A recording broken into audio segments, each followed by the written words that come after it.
హైదరాబాద్ చాంద్రాయణగుట్టలో ఒక ఆటోలో ఇద్దరి మృతదేహాలు కనిపించడంతో ఒక్కసారిగా కలకలం రేగింది. అనుమానాస్పద స్థితిలో ఇద్దరు యువకుల మృతదేహాలు కనిపించాయి. సమాచారం అందుకున్న వెంటనే ఘటనా స్థలానికి చేరుకున్నారు పోలీసులు. మృతుల ఇద్దరిని జహంగీర్, ఇర్ఫాన్లుగా గుర్తించారు. వీరిద్దరూ స్టెరాయిడ్స్ ఓవర్డోస్ తీసుకోవడంతో మరణించారని పోలీసులు చెబుతున్నారు. హైదరాబాద్ చాంద్రాయణగుట్టలో ఒక ఆటోలో ఇద్దరి మృతదేహాలు కనిపించడంతో ఒక్కసారిగా అక్కడ కలకలం రేగింది. అనుమానాస్పద స్థితిలో ఇద్దరు యువకుల మృతదేహాలు అక్కడ కనిపించాయి. ఈ అంశానికి సంబంధించి మరింత సమాచారం మా ప్రతినిధి రాధాకృష్ణ అందిస్తారు. రాధాకృష్ణ, నల్లని చాంద్రాయణగుట్ట ఫ్లైఓవర్ కింద ఇవాళ ఉదయం ఆటోలో ఇద్దరు యువకుల మృతదేహాలు లభ్యం కావడం స్థానికంగా తీవ్ర కలకలం రేపుతుందని చెప్పుకోవాలి. అసలు ఈ ఇద్దరు ఎవరు, ఏ విధంగా ఆటోలో చనిపోవడానికి పరిస్థితులు వచ్చాయి? మనతో మాట్లాడడానికి ఏసీపీ సుధాకర్ తో పాటు చాంద్రాయణగుట్ట ఇన్స్పెక్టర్ ఉన్నారు. ఏంటంటే ఈ కేసుకు సంబంధించిన దాంట్లో అసలు ఈ ఆటోలో ఉన్న ఇద్దరు యువకులు ఎవరు, ఏ విధంగా చనిపోయారు, ఏంటి అసలు?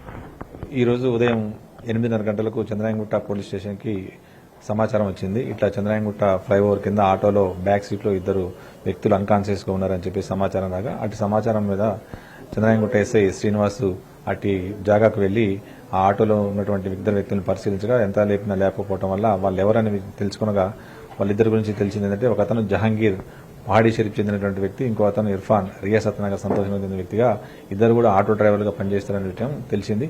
తర్వాత ఏ విధంగానే మొత్తం బాడీ మా క్లూస్ టీం పిలిచి బాడీని చెక్ చేసి ఎలాంటి గాయాలైతే ఒంటిపైన ఎలాంటి గాయాలు లేవు, అయితే ఏ విధంగా జరిగి ఉంటుందని చెప్పేసి తెలుసుకోవడం కోసం వాళ్ళని ఇమీడియట్ గా వాళ్ళ పేరెంట్స్కి ఇన్ఫార్మ్ చేసినాం. వాళ్ళ పేరెంట్స్ వచ్చి వాళ్ళని ఐడెంటిఫై చేయడం జరిగింది.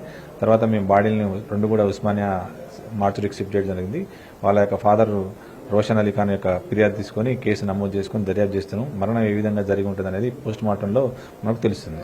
ఇక్కడ మన క్లూస్ టీం 3 సిరింజీలు కూడా గుర్తించడం జరిగింది. అంటే వీళ్ళు ఏమన్నా డ్రగ్స్ లాంటివి తీసుకునే అవకాశం ఉంటుందండి? యాక్చువల్ గా వీళ్ళ పేరెంట్స్ ద్వారా తెలిసింది ఏంటంటే, ఇప్పుడు రోషన్ అలీ ఖాన్ వాళ్ళ సన్ జహంగీర్ అంతకుముందు అయితే సేవించే గాంజా అట్లాంటిది సేవించే అలవాటు ఉందని చెప్తున్నాడు. ఆ ఇంజక్షన్లు అయితే మాకు అక్కడ 3 దొరికినాయి. మరి దానికి సంబంధించి వీళ్ళు తీసుకున్నారా లేదా అనేది శాంపిల్స్ కలెక్ట్ చేసిన తర్వాత క్లారిటీగా మనకు తీసుకున్నదా లేదా అనేది విషయం తెలుస్తుంది. అది ఇన్వెస్టిగేషన్ లో తెలుస్తుంది.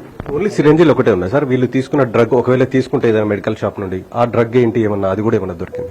అంటే యాక్చువల్గా అక్కడ 3 సిరంజీలతో పాటు ఒక చిన్న బాటిల్ కూడా ఉన్నది. అది ఎక్కడి నుంచి వచ్చింది ఏందనేది మాకు ఇన్వెస్టిగేషన్ లో మేము తెలుసుకుంటాం. 3 సిరంజీలు ఉన్నాయి కాబట్టి ఇద్దరు చనిపోయారు. ఇంకొకరు ఎవరైనా ఉండొచ్చా, పారిపోవడం కానీ అలాంటిది ఏదైనా?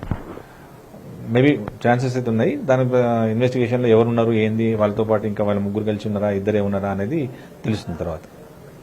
ఇది ప్రస్తుతం ఈ కేసుకు సంబంధించిన దాంట్లో ఇద్దరు యువకులు కూడా జహంగీర్ అండ్ ఇర్ఫాన్లుగా గుర్తించడం జరిగింది.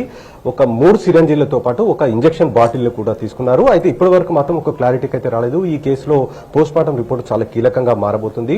ఆ 3 ఇంజెక్షన్లతో పాటు ఆ బాటిల్ ఏదైతే ఉందో, ఇంజెక్షన్ బాటిల్, దాన్ని అయితే ప్రస్తుతం స్వాధీనం చేసుకున్నామని అయితే పోలీసులు చెప్తున్నారు. గతంలో జహంగీర్ కి సంబంధించి మాత్రం కొంత గంజాయి తాగే అలవాటు ఉందన్నట్టుగా అతని తండ్రి చెప్పినట్లు కూడా పోలీసులు చెప్తున్నారు. కాబట్టి ఖచ్చితంగా మరి ఇంజెక్షన్ తీసుకోవడం ద్వారా ఓవర్ డోస్ అయి చనిపోయారా లేదా ఇతర కారణాలు ఏమైనా ఉన్నాయా అనేది పోస్ట్ మార్టం రిపోర్టుల్లో తెలిసే అవకాశం ఉంది. నల్లి.